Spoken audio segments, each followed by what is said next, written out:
So Ian, if I had a number of different bikes, would they all have the same saddle height? It depends on the type of bike.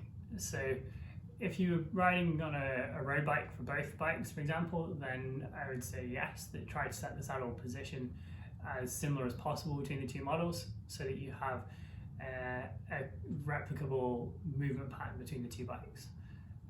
This would require generally the same saddle to be entirely the same, and different frame geometries might make that challenging as well with the setback, but arguably you should try to be in the same place as much as possible with the saddle. If, however, you have a different style of bike, so if one is a road bike, for example, one's a TT bike or one's a mountain bike, then the saddle height wouldn't want to be the same between those things necessarily. With the TT bike, for example, the greater levels of pelvic tilt required to put you into a flatter back position, so with our spine, the more you tilt the hips further forwards, then he's got a broken leg.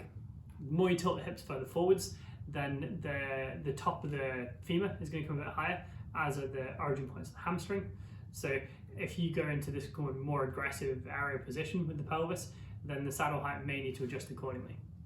In addition, it may also be for someone that has a TT bike, they're using it for something like triathlon, where running off the bike is going to be a factor as well, and the saddle height might need to be different accordingly to that as well.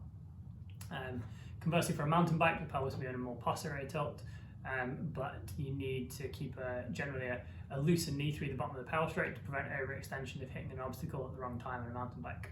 So generally for different models of bike, that saddle height will vary, but between the same style, it should be about the same.